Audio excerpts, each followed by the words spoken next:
E apesar de ser contra a CPMI do roubo dos aposentados, o governo tem realizado muitos esforços para tentar conter os possíveis danos políticos que a investigação poderia causar e tenta emplacar um aliado na presidência da inevitável comissão parlamentar.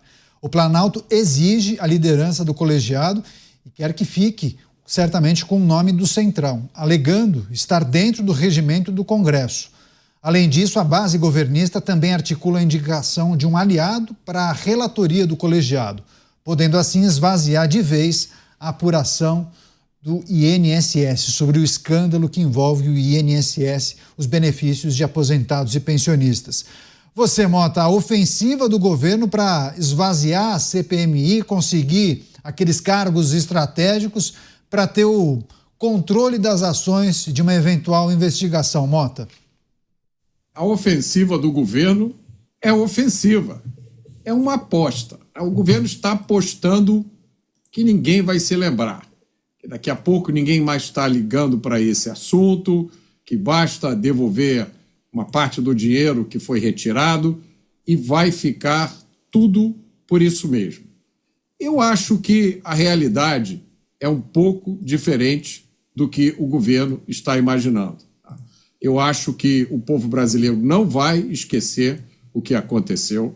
Eu acho que muita gente que teve descontos indevidos feitos na sua aposentadoria não vai esquecer isso de uma forma muito rápida.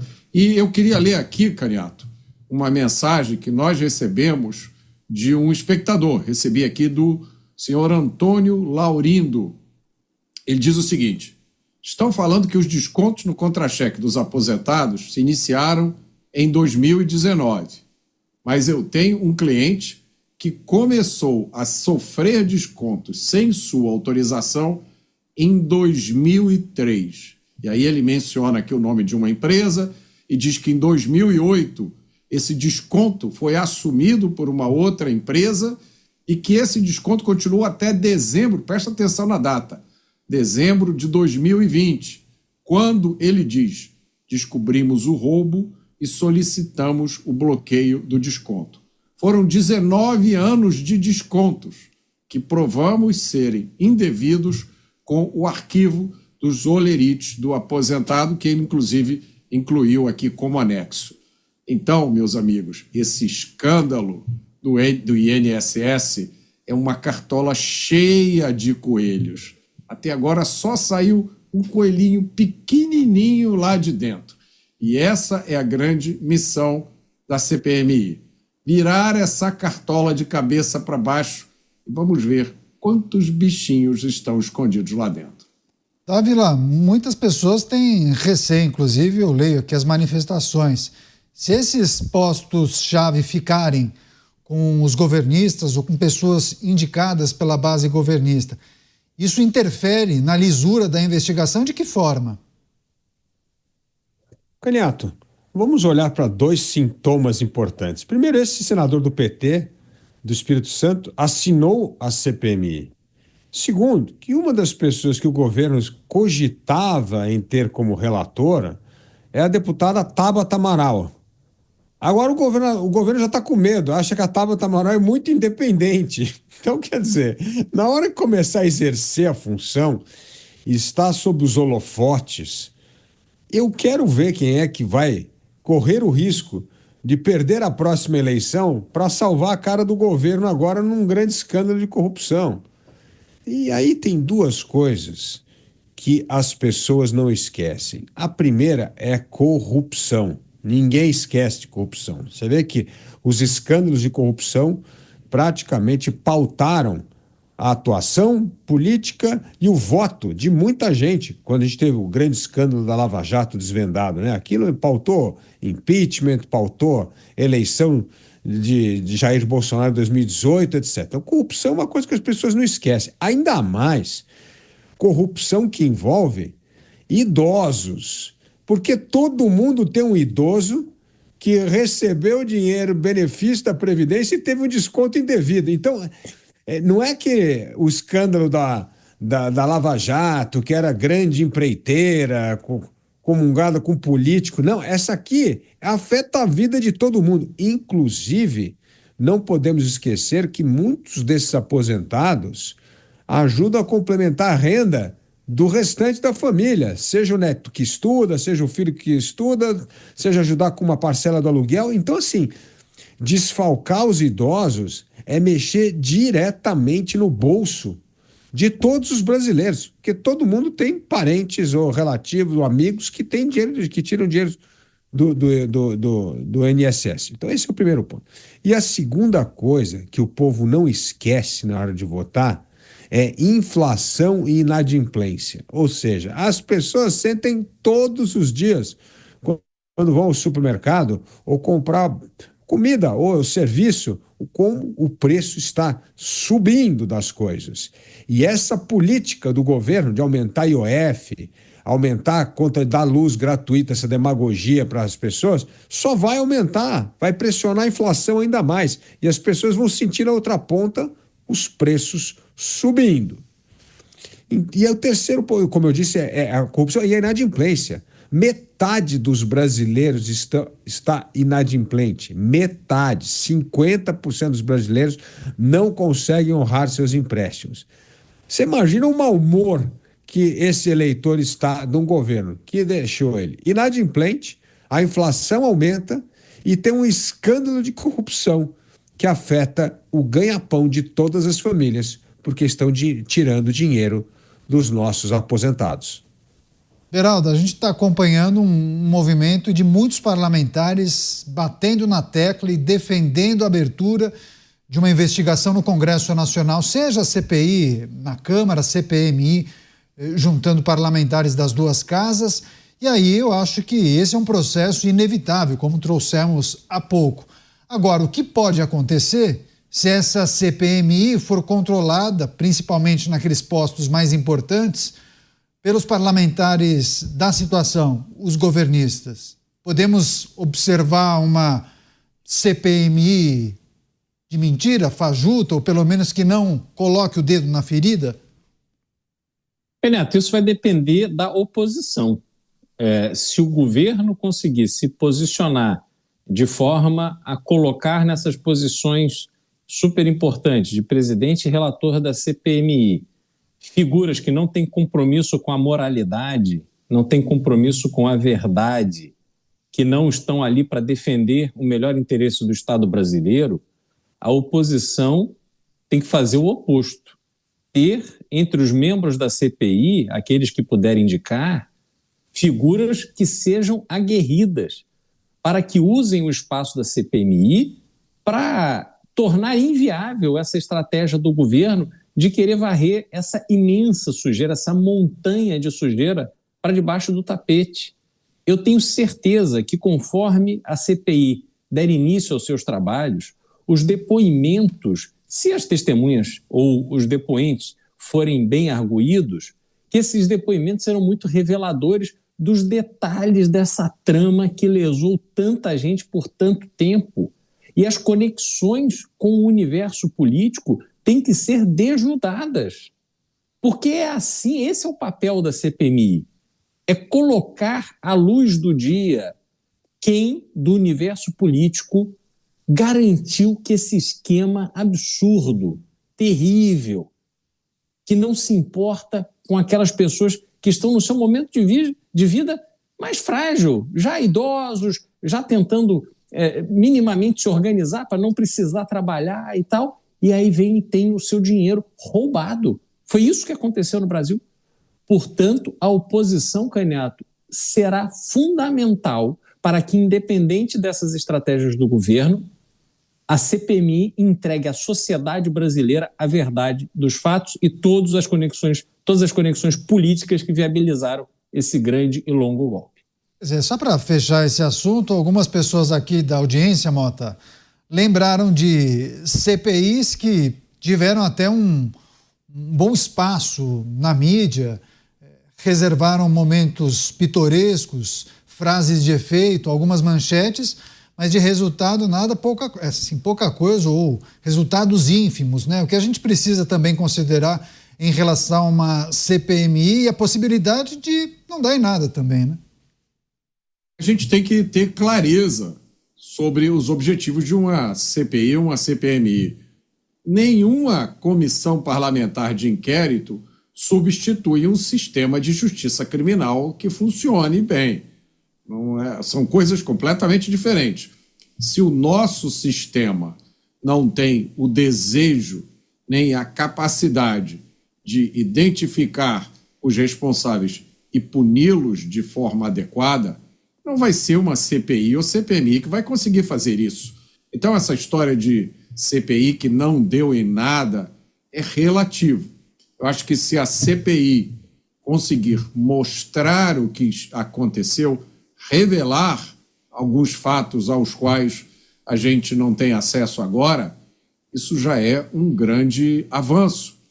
Eu quero lembrar aqui, né, que em várias dessas CPMIs, mesmo CPIs e CPMIs das quais o governo tinha o controle completo e impediu que se chegasse a qualquer resultado positivo ou claro, mesmo assim, todas essas sessões estão aí gravadas para a história. Qualquer estudante, né, no futuro que queira entender o que foi o Brasil em determinada época, só tem que olhar os vídeos, só tem que prestar atenção no que os políticos disseram, nas atitudes que eles tomaram. Eu acho que isso é uma coisa importantíssima e, para mim, esse é o papel principal da CPI ou da CPMI. Não é consertar um sistema de justiça criminal que não funciona. Quem tem que fazer isso é o Congresso Nacional e as outras instituições do país. Mas, Dávila, assim, apesar de muitos esforços de uma parte do Congresso para inviabilizar a CPI ou a CPMI, ou para pegar esses postos estratégicos para dominar as ações de uma eventual investigação na Câmara e no Senado Federal, é sempre importante lembrar que as investigações já avançam em outras frentes, né? Polícia Federal, os órgãos de controle, então assim, não dá para você querer maquiar, esconder a verdade. Ela vem à tona a cada dia, todo dia a gente traz aqui uma atualização, uma outra informação, possivelmente em breve a investigação deverá ser concluída. O que eu quero dizer é que não dá para você controlar a verdade. As informações virão à tona e vai sobrar para muita gente. Exatamente, Caniato. E uma coisa alimenta a outra. Uma investigação, uma comissão parlamentar mista de inquérito, uma comissão parlamentar de inquérito ocorrendo no Congresso Nacional ajuda a impulsionar a investigação. E as investigações também ajudam a embasar documentos e depoimentos em CPI. Então, uma coisa ajuda a outra. Porque corre dois riscos. Se não tiver a CPI, é começar o jogo do corporativismo para tentar cercear as investigações nesses órgãos de Estado. Né? Também essa é uma outra pressão que existe, muito negativa, que pode acontecer. Né? Começa a mudar as pessoas que estão investigando, transfere para outro lugar, tenta esvaziar a investigação. E aí, como é uma atitude de portas fechadas, vai ficar difícil a gente descobrir tudo o que está acontecendo. Então, é muito importante que tenha uma discussão num fórum político, justamente, como bem lembra o Motto, pelo menos para dar nome aos bois, né?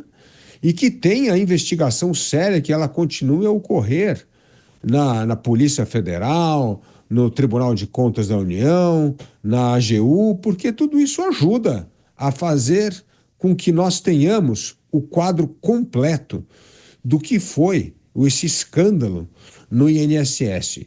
E um escândalo, Caniato, que ele ganhou uma dimensão gigantesca nesse governo do PT, mas, na verdade, assalto ao INSS nós já temos há muitas décadas. Então, é óbvio que o escândalo maior aconteceu agora, neste governo, mas não podemos menosprezar que é algo que vem acontecendo há um tempo. Então, se nós quisermos obter as evidências para poder consertar, melhorar, aprimorar as instituições para que nós não possamos voltar a ter escândalos como o atual, nós precisamos ter acesso à informação, à investigação, tanto no âmbito da polícia, dos órgãos fiscalizadores, como no Congresso Nacional. É assim que nós vamos resolver o problema. O fato é que o governo não quer resolver o problema. O governo quer varrer para debaixo do tapete. Daí a importância do parlamento, da oposição, e aí não cair na armadilha também, Canhato, da oposição querer transformar a CPMI num palanque para ficar atacando o governo. Não, tem que usar essa plataforma para mergulhar no problema do INSS. Mas a tentação também do outro lado vamos transformar isso aqui em mais um circo para explorar a fragilidade do governo. Não é isso. É para investigar um problema e para parar de assaltar os aposentados do Brasil. Este deveria ser o objetivo da CPMI ou da CPI e das investigações na Polícia Federal e nos órgãos fiscalizadores. Agora, mais cedo, Dávila fez o alerta sobre as irregularidades em relação aos empréstimos do consignado, Cristiano Beraldo, fraudes, inclusive, que podem superar o esquema dos descontos associativos, né? A gente aguarda também o avanço das investigações para saber exatamente qual seria o universo de dinheiro que foi desviado dos aposentados e pensionistas de forma irregular. E aí, no fim de semana, eu estava de plantão e trouxe a notícia para os nossos espectadores e ouvintes, Beraldo, que a partir de agora o uso obrigatório da biometria para autorizar qualquer tipo de empréstimo consignado. Essa foi uma informação, inclusive, confirmada pelo novo presidente do INSS. E aí a gente volta àquele debate, né? O Dávila, há alguns dias, também disse, não, é fundamental, é muito importante o uso da tecnologia, mas daí o Mota também trouxe um outro ponto de vista. Bom, a cada nova tecnologia também tem os malandros que estudam aquilo para tentar achar aí uma janelinha, né? Um erro no sistema para conseguir fraudar, enfim. O que é preciso considerar sobre as discussões que são feitas sobre a ineficiência da segurança, a desconfiança de alguns funcionários públicos, algumas pessoas que fazem parte da administração e os empréstimos que continuam sendo ofertados agora com biometria, né? Como se essa fosse a garantia para a segurança do sistema. Neto, nós estamos no país do tio Paulo, no país em que se leva até defunto a uma agência bancária para se tomar um empréstimo em nome do morto. Num país que funciona desse jeito, obviamente, a gente não pode ter nenhuma esperança de que um recurso como a biometria vai resolver o problema, até porque o problema que existe do consignado em relação aos aposentados é que a facilidade do dinheiro é vendida como se fosse uma coisa benéfica ao aposentado que não pediu dinheiro, sequer precisava daquele dinheiro, mas ele recebe uma ligação dizendo, olha, você tem um dinheiro aqui para receber, você pode ter não sei quantos R$1.000 na sua conta hoje mesmo, é só você fazer isso, isso e aquilo e tal, a gente formaliza, e o senhor nem vai ver pagar, vai vir, a senhora vai ser descontada ali direto, um pouquinho todo mês, não se preocupa. E aí a pessoa fica ali, enfim, não entende muito bem as consequências daquilo, não sabe fazer a conta financeira do quanto esse dinheiro que a pessoa não precisa vai custar, e de repente ela se vê numa dinâmica em que a sua aposentadoria, já além dos descontos dessas associações, passa a ter o desconto do consignado. Como o cálculo que ela fez quando ela planejou a sua aposentadoria já foi furado, porque agora ela tem que pagar o empréstimo que ela não pediu, aí daqui a pouco ela vai ter que pedir um outro empréstimo para tapar o buraco. O governo dá risada, porque o governo vai ganhando IOF em cada uma dessas operações. Os bancos vão dando risada, porque vão cobrando juros em cima de juros em cima de juros por causa de empréstimo para pagar outro empréstimo, para cobrir outro buraco. E o aposentado, a quem ele tem para recorrer? Quem vai protegê-lo desse sistema que torna ele um escravo? Aliás, o dinheiro que sobra, o pouco dinheiro que sobra, ainda tem a tentação do tigrinho, né? As bets aí, publicidade na cabeça do idoso, ele se vê apertado, não, joga aqui no tigrinho que você vai ganhar dinheiro, olha lá, a influenciadora ganhou dinheiro, eu vou ganhar também. E aí, de repente, só tem tragédia financeira na vida desse aposentado. O Brasil, Canhato, ele trabalha hoje para explorar aqueles que não conseguem reclamar, que não têm os instrumentos para reclamar.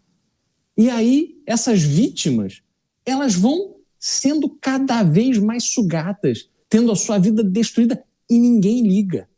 Aqueles que são eleitos para protegerem, criarem legislações, exigir o cumprimento da legislação que protegem os brasileiros, são os primeiros a se utilizarem da sua força, do seu poder, para se beneficiar. Então, realmente, Candidato, é desesperador essa realidade que a gente vive no Brasil. E aí eu queria só finalizar dizendo o seguinte, Candidato, essa preocupação de que a CPMI eventualmente pode não dar em nada, ela deve transferir para o eleitor a capacidade de dar consequência à CPMI. À medida que a CPMI revele quem são os pontos de conexão da política que viabilizaram esse roubo de bilhões, caberá ao eleitor tirar o mandato desses envolvidos nas próximas eleições ano que vem. Por mais que eles se livrem da consequência política, por mais que eles consigam postergar a consequência jurídica, mas o eleitor já no ano que vem pode mandar esses malfeitores do Brasil para casa. Portanto, essa CPMI é fundamental e há sim condições dela gerar consequências. E aposentado vota, viu? Aposentado vota e é bem informado, é ligado no que acontece no Brasil, então é preciso respeitar os mais velhos. Não adianta ficar achando que o senhor ou a senhora que não tem facilidade em mexer na internet, que isso basta. Não, eles são muito ligados e conectados em relação ao que acontece no Brasil. Mota, quer fechar? Quer trazer seu ponto de vista, sua consideração para a gente fechar essa parte? Eu acho que a aposta do governo é no fato novo, no problema novo, no escândalo novo, na tragédia nova, daquilo que vai surgir amanhã, depois da manhã, e vai mobilizar as pessoas e elas vão deixar de lado o escândalo do INSS porque apareceu uma coisa mais urgente, uma coisa maior. Eu acho que essa é a aposta que está sendo feita. Vamos aguardar e ver se ela vai funcionar. Não, esse é um bom ponto. Eu acho que o Dávila talvez queira também só arrematar, fechar essas notícias, né, Dávila? O Mota mencionou, enfim, tem o episódio do IOF, aí tem a história do Eduardo Bolsonaro, enfim. Todas essas notícias que ganham as manchetes, em tese, elas ficam lá em cima do portal de notícias e as outras vão descendo, né? Muitos falam, bom, é uma estratégia, é a cortina de fumaça, uma estratégia de comunicação. Tem gente que aposta nisso. Você acha que isso é algo a ser considerado? Só para a gente encerrar. Com certeza. Agora, a vida do brasileiro está muito dura, né? Todo dia você vai ter no portal lá subindo assim, essa conta da luz gratuita que vai custar 7 bilhões. De repente, tua conta de luz vai começar a subir, e aí a turma vai trazer conta de luz aqui nos pingos dos is para mostrar, olha, além do desconto do INSS, olha o que aconteceu com a minha conta de luz. Subiu 15%, subiu 20%. Cadê a eletricidade de graça que o governo disse que ia dar? Né? Aí outro dia, puxa vida, aquele pequeno comerciante ali onde o Mota gosta de comprar as coisas no mercadinho, liga pro Mota e fala, Mota, eu fui tomar um dinheiro emprestado que acabou meu capital de juros, apareceu um IOF aqui que é 2 vezes o preço. O que acontece, Mota? Como é que a gente faz? Como é que vai sobreviver nesse país? Então, a situação tá tão fora de controle que agora tá difícil esquecer, porque cada dia o brasileiro acorda com uma dor de cabeça diferente, que é o efeito colateral de um governo à deriva, sem rumo, sem projeto, a não ser o topa tudo por dinheiro e voto para tentar fazer esquecer as mazelas do dia a dia e ver se consegue segurar algum votinho em 2026.